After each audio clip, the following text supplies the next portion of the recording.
Josh announced, "I'd like to propose a toast," lifting his glass as everyone at his housewarming party turned their attention to him.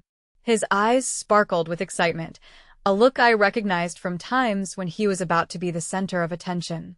"To new beginnings, new homes," he paused dramatically, "and to Grandpa's memory." The room fell into a respectful silence, as our grandfather had passed away merely 4 days prior, and the loss was still painfully fresh for all of us. Quietly, I raised my glass along with everyone else, honoring the man who had meant so much to me. Josh continued, setting his drink on the coffee table. "Speaking of Grandpa, I have an announcement to make." I watched as he reached into his pocket, pulling out an envelope with edges slightly worn. My heart skipped a beat. Something about his glance made me uneasy. "Before he passed, Grandpa entrusted me with this letter," Josh stated, his voice resonating through the living room of his new Denver residence. "He wanted me to have his lake vacation home, the place we all cherished as kids." The room buzzed with surprise and congratulations as my parents beamed and Josh's girlfriend, Teresa, clapped with excitement. From across the room, my cousin Jenna gave me a confused look, understanding how close Grandpa and I had been. I sat there, stunned, trying to process Josh's words. The lakeside cabin had been Grandpa's most treasured possession.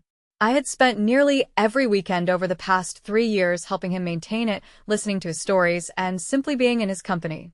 Josh, however, had probably visited twice in the last 5 years, always complaining about the lack of Wi-Fi and activities. More importantly, 3 weeks ago, Grandpa had entrusted me with a small wooden box, making me promise not to open it until the right time. Inside, there was a notarized deed transferring ownership of the vacation home to me. It wasn't even part of his estate anymore. As Josh opened the letter, supposedly conveying Grandpa's wishes, I studied his expression. Was he lying? Did he know about the deed? Had Grandpa somehow altered his decision without informing me?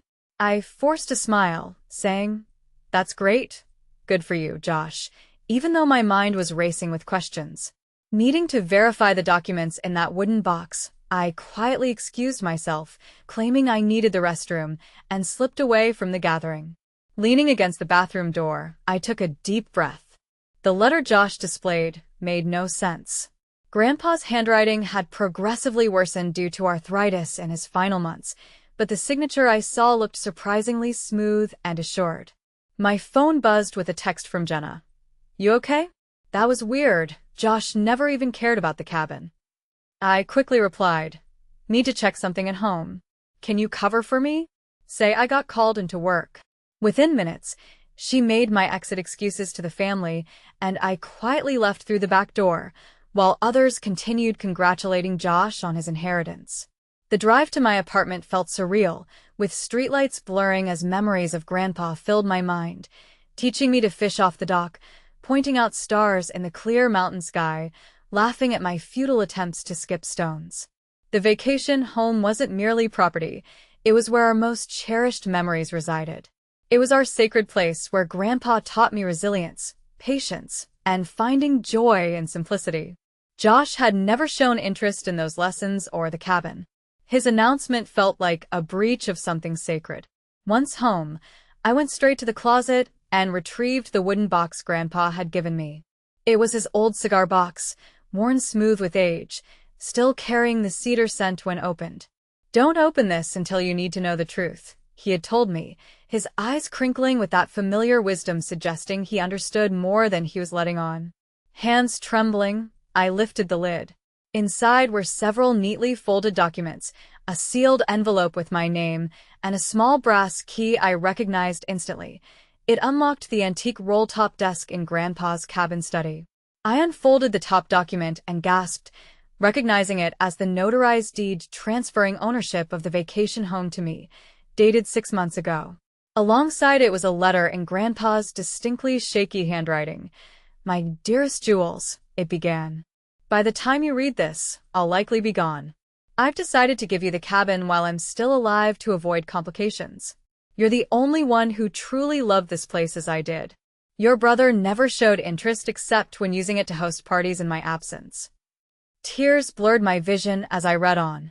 I know your brother might contest this, so I've ensured everything is properly notarized and filed. Harold Thompson, my lawyer, has a copy. The cabin is legally yours, outside my will or estate. I trust you to honor our special place's spirit. I sat back, stunned. Josh had lied, fabricating a letter. Knowing Grandpa had already given the property to Meade, Josh's audacity was astonishing, even for him. Meanwhile, my phone kept buzzing with messages from my parents asking about my whereabouts. Josh had also sent a text. Nice disappearing act. Don't worry, you can still visit the cabin if you ask nicely. This is when I realized what action I needed to take. Confronting him through text or a phone call wasn't suitable, something more direct was necessary. I gathered the documents, placed them back into the box, and checked the time. Knowing the party was likely to continue for a couple more hours, I wiped my tears, took a deep breath, and headed back to my car. It was now time to reveal the truth. The drive to Josh's house granted me time to contemplate. I wasn't going to create a scene. It's not my nature, nor would it be what Grandpa wanted. He always told me, when the truth is on your side, you don't need to shout it out loud. A quiet truth strikes harder than any loud lie. Parking a block away from Josh's residence, the wooden box sat safely on the passenger seat beside me. For a brief moment, I paused, summoning my courage. Fond memories of weekends spent at the cabin with Grandpa entered my mind, while Josh was often too preoccupied to join. Grandpa's face would brighten with joy upon my arrival, and we would spend countless hours on the porch swing, discussing everything and nothing. "What would you do, Grandpa?" I murmured, my fingers tracing the box's smooth surface. The answer surfaced immediately, the right thing with grace. Opting not to return to the party immediately, I decided to text Jenna. "How many people are still there?" Her quick reply came, "Just family now. Most guests left after dinner. Are you coming back?" This was perfect as I desired minimal witnesses for my forthcoming actions. Taking the box, I made my way to Josh's front door. When I knocked, Josh himself answered, displaying a mix of surprise and weariness. "Work emergency over already?" he asked, his tone laced with skepticism. "We need to talk, Josh," I stated calmly, stepping past him into the house. As I entered the living room, all eyes turned towards me. My father scrutinized what appeared to be Josh's letter, while my mother enthusiastically discussed renovation plans for the cabin with Teresa. Jenna observed from the corner with evident discomfort. "Jules is back," my mother announced unnecessarily, as I set the wooden box upon the coffee table. "Actually," I continued, "that's what I wanted to discuss." Josh's eyes fixated on the box, recognition flickering in his gaze. "What's that?" he inquired, though his expression indicated he already knew. "Something Grandpa gave me 3 weeks ago," I explained, maintaining a steady voice. "He instructed me not to open it until the time was right. I believe that time is now." My father leaned forward, intrigued. "What is it, Jules?" he questioned. I unveiled the box and delicately removed the notarized deed and Grandpa's letter, placing them on the table for everyone to see. 6 months ago, Grandpa legally transferred ownership of the vacation home to me. I declared. "It's already mine, not part of his estate or will." The room lapsed into silence as my mother's mouth fell open, and my father regarded the deed with a furrowed brow. Josh stood motionless, his face paling.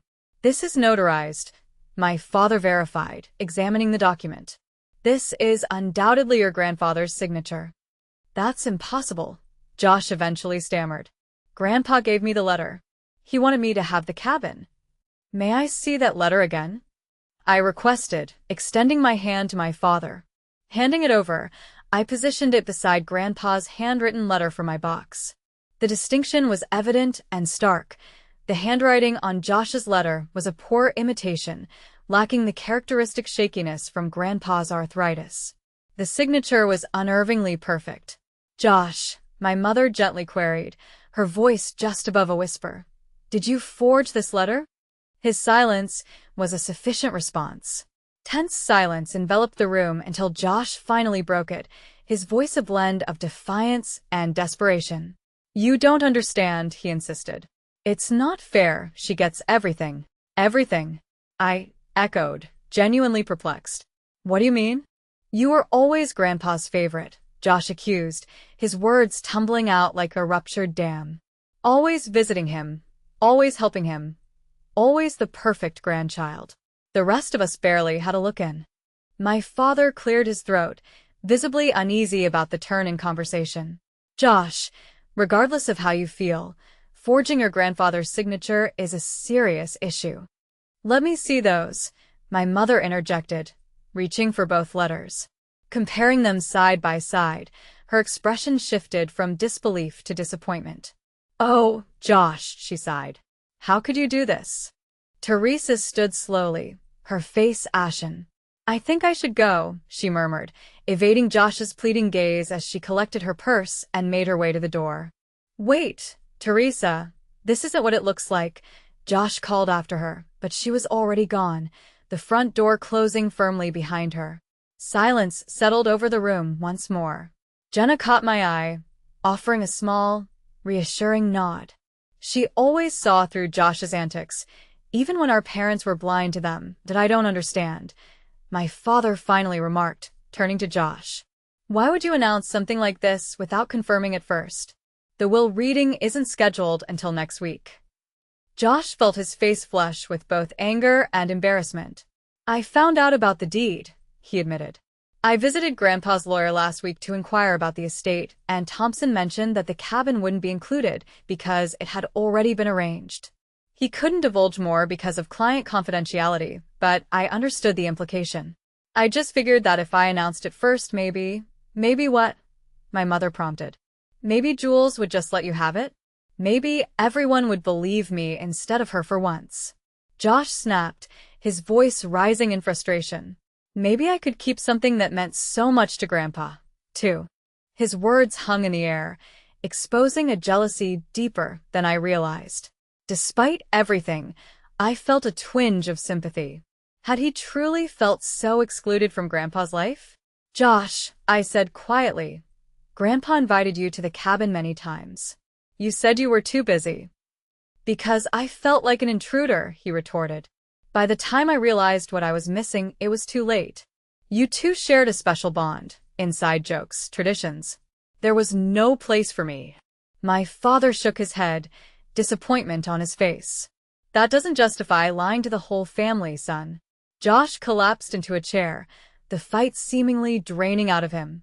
So, what happens now? He asked, avoiding eye contact with any of us.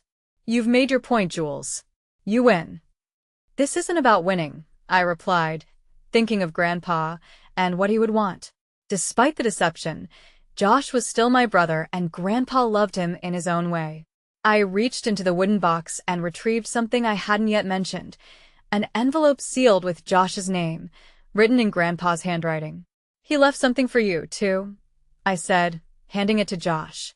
Josh looked up, suspicion and hope playing on his face. What is it? I don't know, I confessed honestly. Grandpa told me not to open anything not addressed to me. With a moment's hesitation, Josh took the envelope and delicately opened it. As he read, his expression shifted from defensive to shocked and, finally, to genuine remorse. He knew, Josh murmured, barely above a whisper. He knew I might try to claim the cabin. My mother sat next to him. What does it say, honey? Josh hesitated, then handed her the letter.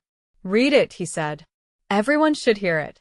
My mother put on her reading glasses and began. Dear Josh, if you're reading this, then Jules has opened my cedar box, meaning one of two things. Either I'm gone or something necessitated her revealing its contents. I've known you since you were born, and I know your heart. You've always sought recognition and validation, things I may have failed to offer how you needed. However, I also know feeling overlooked can lead you to make impulsive decisions that hurt yourself and others. The cabin has been transferred to Jules, a decision made with love and thought, not because I didn't care for you, but because she connected with it in a special way. She understood its significance to me, and I trust her to preserve that spirit. What you need isn't property, Josh. It's a purpose. Enclosed is a $25,000 check to start something meaningful. Find what makes your heart alive like the cabin does for Jules. Be it that business idea you mentioned last Christmas or something else entirely. I hope you'll understand this isn't about favoritism. It's about recognizing different paths for different souls. Jules will keep the cabin door open for you, without a doubt, but your future lies in building something of your own. With love and hope, Grandpa. As my mother finished reading, tears filled the room. Josh sat quietly, the check trembling in his grasp. He saw right through me, he murmured, even now that he's gone. My father placed a comforting hand on Josh's shoulder. Your grandfather was a perceptive man. Josh looked up at me, really seeing me perhaps for the first time in years. I'm sorry, Jules. I shouldn't have tried to take what was already yours. The acknowledgement was sincere, even if it took effort to voice.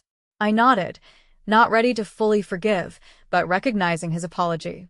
There's something else in the box, I said, reaching in again to retrieve a small photo album. Opening it, I revealed snapshots from years past, Josh and me as children at the cabin, building sandcastles by the lake, roasting marshmallows with Grandpa. He kept this in his desk at the cabin, I explained, turning pages to show more recent photos. He never stopped hoping you'd come around, Josh. My brother gazed at the photos, emotion washing over his face. I really messed up, didn't I? Yes, you did. I agreed, not sugarcoating it. But Grandpa believed you could do better. The room fell into silence again, but this time it was contemplative, rather than tense. The evening had taken an unexpected turn for all of us, laying bare years of complex emotions and unspoken grievances. Jenna, who had been a silent observer, finally broke the silence and asked, "So what happens now?" It was the question hanging in the air we all dreaded. How does one proceed from a moment of painful truth? How does one rebuild from feelings of betrayal and revelation? As I closed the wooden box, I could feel the immense weight of responsibility that Grandpa had bequeathed me. It wasn't just about the cabin, but perhaps about mending our family as well. Now, I replied softly, we try to honor Grandpa's wishes for both of us. The gathering slowly dispersed after that. My parents left, their eyes filled with a mix of concern over Josh and disappointment at his actions. Jenna gave me a quick hug before leaving, whispering as she went, "Call me tomorrow." Soon it was only Josh and I left in his newly acquired house. The air of celebration completely dissipated. Josh aimlessly moved around his kitchen, mechanically brewing coffee neither of us truly desired. The silence between us felt heavy with years of competition and misunderstanding. Finally, he broke the silence. I didn't plan it, the forgery, I mean. When I discovered the deed, I was angry, hurt, and I wrote the letter that same night, not truly believing I'd actually use it. Then why did you? I asked, gripping the warm mug in my hands. Josh gazed into his coffee, as though it might reveal answers. Tonight, at the gathering when everyone was celebrating my new house, I craved something more, something bigger to announce. It just slipped out, he admitted, his expression vulnerably open in a way I seldom saw. I've always envied your relationship with Grandpa. You could have had it too, I pointed out gently. He wanted it as well. Josh nodded, admitting, I know that now, but pride and stubbornness blinded me then. He paused. What are you going to do with the cabin? I have been pondering that same question ever since Grandpa bestowed the deed to me 6 months prior. I'll keep it mostly as it is. It needs some repairs, but I don't want to change its essence. Josh seemed relieved, nodding in agreement. That's good. It should remain how Grandpa cherished it. I studied my brother, a person I'd grown up with, but sometimes barely recognized. You're always welcome there, anytime. His eyes widened slightly in surprise. Even after what I did? The cabin was meant to bring family together, not push us apart, I said, echoing what I believed Grandpa would have wished. That doesn't mean I'm not still upset or that I trust you fully right now, but the door is open. Josh seemed to understand the tentative olive branch for what it was. Thank you. We sat in silence for a few more moments, sipping coffee that had long gone cold.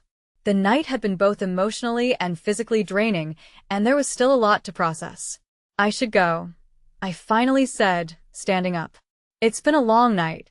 Josh accompanied me to the door and asked before I left, do you think Grandpa anticipated this would happen, the confrontation over the cabin? I mused over Grandpa's meticulous preparations, the notarized deed, the separate letters, his instructions to me on when to open the box. I think he hoped it wouldn't. I responded truthfully, but he was ready for it, just in case it did. Josh shook his head with a rueful smile.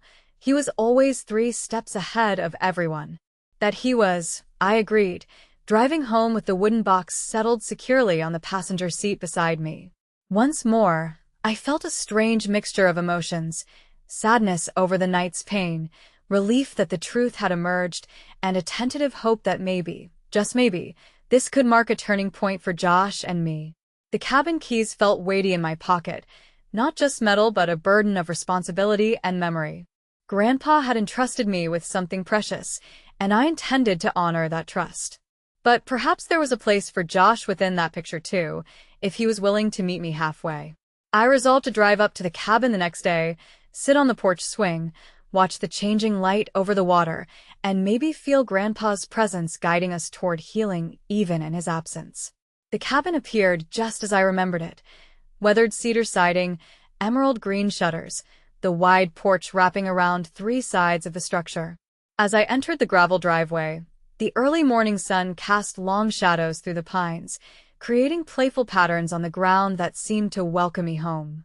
I sat in my car briefly, absorbing the fact that this was now mine, not merely a building or piece of land, but a sanctuary filled with memories and whispers from the past. I could almost envisage Grandpa in his favorite rocking chair, baseball cap shielding his eyes as he dozed in the afternoon sun. The cabin key slid into the lock with familiar resistance. It required a precise jiggle, a quirk Grandpa had refused to fix, claiming it kept out the riffraff. Inside, everything was just as he had left it: books stacked on the side table, fishing gear meticulously organized in the corner, and the faint aroma of pipe tobacco lingering despite his doctor's orders to quit smoking years ago. I moved slowly through the room, touching the pieces of furniture that had belonged to our family for generations. The calm was comforting rather than overwhelming, as if the cabin itself waited silently, curious about what would unfold. My phone buzzed in my pocket, a message from Jenna. "How's the cabin? Your mom called me this morning. Josh is a wreck." I replied, "Cabin's perfect. Not sure what to feel about Josh yet." Another message came swiftly. "He's been calling everyone, trying to explain himself. Your parents are still pretty upset." I wasn't taken aback. The aftermath of last night's revelations would need time to resolve. Trust, once broken, can't be quickly restored. Setting my phone aside, I gazed out of the large picture window at the serene lake, glittering in the morning light, unperturbed by the unfolding human drama. "I'm here, Grandpa," I whispered to the vacant room. "I'll take good care of it, I promise." 3 weeks passed before Josh finally reached out. His text was simple: "Can we talk at the cabin, maybe?" I considered for a day, before giving him a time and date. Part of me wasn't ready to share this place with him yet, but Grandpa's words of wisdom lingered in my mind. Holding grudges makes the heart heavy, Jules. Sometimes forgiveness is more for you than for them. On the next Saturday, as Josh's car approached, I sat on the porch swing with a cup of coffee. He appeared subdued, more so than I'd ever seen. "This place hasn't changed at all," he remarked, glancing around. "That's the idea," I responded, motioning to the chair across from me. Nervously tapping his fingers on his knees, he confessed, "I've been thinking about what to say for weeks, but everything seems inadequate." "Try anyway," I suggested in an even tone. He exhaled. "I'm sorry, not just for the forgery, but for everything. For envying your bond with Grandpa, and for projecting my resentment when I should have looked at my own choices." I observed him, assessing the authenticity in his eyes. The Josh I remembered was skilled at bending words to his advantage. "Why did you do it?" I probed. Josh turned to the lake, pausing. "I thought having the cabin would make up for all the moments I missed here, as if I could buy back those times," he admitted, his voice cracking. Stupid, right?" His vulnerability was sincere, not an excuse, just a recognition of flawed logic. "I used the money," he quickly shared. "Grandpa's check for what?" I enrolled in the woodworking course Grandpa always suggested, the one I never had time for. He chuckled wryly. Turns out I'm terrible at it, but it's calming, focusing on creating something by hand. For Josh, who lacked patience for such crafts, it was significant. He would have liked that, I said softly. Silence enveloped us, echoed by the gentle murmur of water and birds, a harmonious backdrop to Grandpa and me's countless chats. I have something to show you, I said, breaking the silence, leading him to Grandpa's study where the antique roll-top desk awaited, bathed in morning light. Unlocking it with a brass key from a wooden box, I revealed organized compartments with papers, letters, and memorabilia. Grandpa kept everything, I explained, pulling out a folder labeled Josh. Inside were newspaper clippings of Josh's debate championship, his college graduation photos, and a printout of his recent promotion. He was proud of you, just in his own way, I whispered. Josh's hands shook as he sifted through the memories. I had no idea he kept track of all this. Each family member has a folder. He called it his brag book, I added. Tears welled in Josh's eyes. I really messed up, didn't I? Yes, I confirmed bluntly. But Grandpa believed in second chances, and so do I. Handing him a calendar, I said, I've noted weekends for maintenance and bigger projects. I could use an extra pair of hands, even if they're terrible at woodworking. A smile formed on his lips. Really? The cabin was meant to unite us, not divide, I elaborated. That's what Grandpa wished for. Later, we sat at the dock's edge, feet in the cool water. Josh suggested renovational ideas for the boathouse while I jotted them down. You know, Josh mused, I think Grandpa knew what he was doing by giving you this place. How do you mean?